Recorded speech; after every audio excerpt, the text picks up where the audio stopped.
बच्चों, आइए हम बढ़ते हैं प्रश्न संग्रह 15.2 के प्रश्न क्रमांक 4 पर। किसी एक समचतुर्भुज के विकर्ण की लंबाई 30 सेंटीमीटर है तथा उसका क्षेत्रफल 240 वर्ग सेंटीमीटर हो तो उस चतुर्भुज की परिमिति ज्ञात करना है।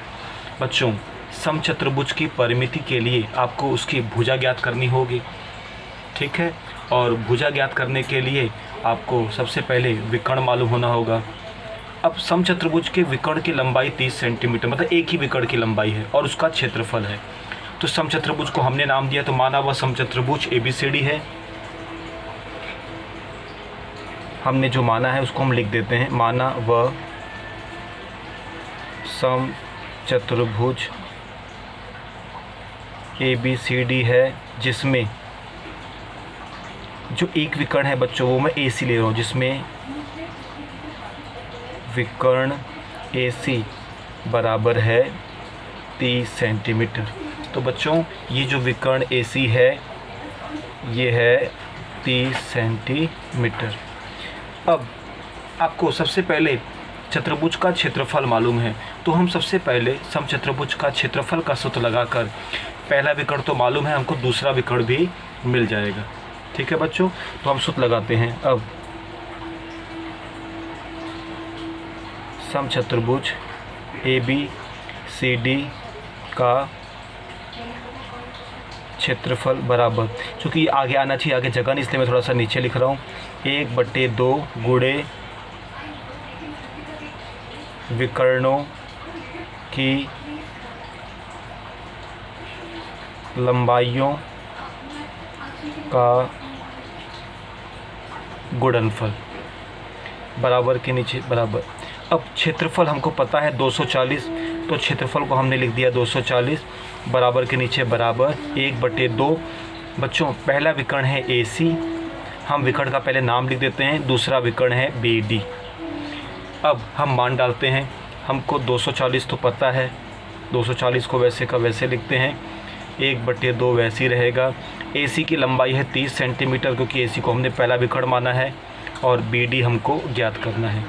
अब 2 1 कम 2, 2 से 30 कट जाएगा 15 बार, तो हमको मिल जाएगा 240 बराबर 15 BD। अब ये गुणे है, गुणे का उल्टा आप जानते हो भाग होता है, तो 240/15 बराबर BD। 15 में इसका भाग दे दो, 15 1 15, 15 1 15, 24 में से 15 गए 9, 90 हो जाएगा, 15 छक्का 90, तो 16 बार जाएगा, तो आपको 16 सेंटीमीटर मिल जाएगा BD। इसको सीधा कर दो, इसलिए BD बराबर 16 सेंटीमीटर। बच्चों, यहाँ पे आपको अब दोनों विकर्ण मिल चुके हैं। AC तो हमको मालूम ही था 30 है, और BD मालूम है 16 सेंटीमीटर। चूँकि अब हमको इसकी भुजा ज्ञात करनी है, क्योंकि चतुर्भुज की परिमिति ज्ञात करने के लिए हमको इसकी भुजा ज्ञात करनी होगी। हम देख सकते हैं कि विकर्ण जो है वो लंबसमद्विभाजक होते हैं, ये समचतुर्भुज का सामान्य गुणधर्म है ही है। तो हम इसकी सहायता से पहले दोनों विकर्णों को, AM जो है वो AC का आधा हो जाएगा और BM जो है वो BD का आधा हो जाएगा, जैसा हमने इसके पहले वाले सवाल में किया था। तो हम गुणधर्म लगाते हैं, इसलिए चूँकि समचतुर्भुज के विकर्ण परस्पर लंबसमद्विभाजक होते हैं। लंबसमद्विभाजक का मतलब बच्चों, यहाँ पे बनने वाला कोण AMB जो है वो 90 अंश का हो जाएगा। कोण AMB बराबर 90 अंश, तथा AM जो है वो हाफ AC का, तथा ठीक वैसे ही AM जो है वो AC का आधा हो जाएगा, और जो BM है वो BD का आधा हो जाएगा, तथा BM बराबर हाफ BD। चलो मान डालते हैं, AM हमको निकालना है। AM is equal to half AC, AC हमारा 30 है, तथा BM बराबर हाफ BD, BD हमने यहाँ पे ज्ञात किया है, BD 16 सेंटीमीटर, तो 2 एकम 2, 30 कट जाएगा 15, तो हमको AM मिल जाएगा 15 सेंटीमीटर, तथा 2 एकम 2, 2 अठे 16 कट जाएगा और हमको BM मिल जाएगा 8 सेंटीमीटर। तो इस प्रकार से AM और BM दोनों हमको मिल गया। अब बच्चों इस डायग्राम में देखते हैं, AM हमको मिल गया है 15 सेंटीमीटर और BM मिल गया है 8 सेंटीमीटर। अब समकोण त्रिभुज AMB में अगर 2 भुजा मालूम है तो तीसरी भुजा हम किससे निकालेंगे? पाइथागोरस से। इसलिए अब समकोण त्रिभुज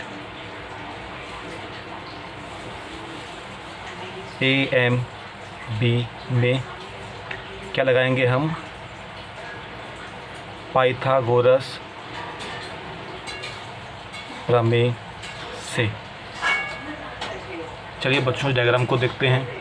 अब AMB में कर्ण का वर्ग, मैंने पिछले सब में फॉर्मूला लिखा था इसलिए इस बार नहीं लिख रहा हूँ, हम डायरेक्ट करेंगे। 90 के सामने वाली भुजा को कर्ण कहते हैं। तो कर्ण का वर्ग मतलब AB का वर्ग बराबर, पहली भुजा हमने AM को ले लिया और दूसरी भुजा BM को, तो AB का स्क्वायर बराबर AM का स्क्वायर प्लस BM का स्क्वायर। इसलिए हम सूत्र लगाते हैं, AB का स्क्वायर बराबर AM का स्क्वायर प्लस BM का स्क्वायर। बच्चों AB इस बार हमको पता नहीं है, AB निकालना है इसलिए वैसे रहेगा। AM हमने ज्ञात किया है, AM है 15 का स्क्वायर प्लस BM भी हमने ज्ञात किया है, BM है 8 का स्क्वायर। तो 15 का स्क्वायर हो जाएगा 225, 15 गुणे 15, 8 का वर्ग बच्चों आप जानते हैं, 8 गुणे 8 64, दोनों को जोड़ दो, 5 4 9, 6 2 8, 289। तो इस प्रकार से AB का स्क्वायर मिल जाएगा 289। लेकिन हमको AB का स्क्वायर नहीं चाहिए, हमको AB चाहिए। इसलिए वर्ग को हटाने के लिए वर्गमूल करते हैं। पाइथागोरस आपने छोटी कक्षाओं में भी किया है। 289 का वर्गमूल होता है 17 सेंटीमीटर, 17 होता है। अब बच्चों AB, अगर आप डायग्राम को देखते हैं तो AB जो है वो इस समचतुर्भुज की क्या है? भुजा। इसलिए हमको समचतुर्भुज की भुजा बराबर कितना मिल गया? 17 सेंटीमीटर। अब हम समचतुर्भुज की परिमिति आसानी से निकाल सकते हैं। इसलिए उस चतुर्भुज की परिमिति, चूँकि ये समचतुर्भुज है तो समचतुर्भुज की परिमिति का ही सूत्र लगेगा। तो हमने इसके पहले किया था 4 गुणे भुजा। बच्चों भुजा कितना मिला है? 17, तो भुजा की जगह पर हम लिखेंगे 17, तो 4 गुणे 17, 17 चौक 68 सेंटीमीटर आपका उत्तर आ जाएगा। क्योंकि ये शाब्दिक प्रश्न है इसलिए लास्ट में हम फाइनल आंसर लिखेंगे। इसलिए उस चतुर्भुज की परिमिति 68 सेंटीमीटर होगी। इस प्रकार से बच्चों ये सवाल आपका यहाँ पर कंप्लीट होता है। अगले पीरियड में हम नई एक्सरसाइज के साथ मिलेंगे फिर एक बार।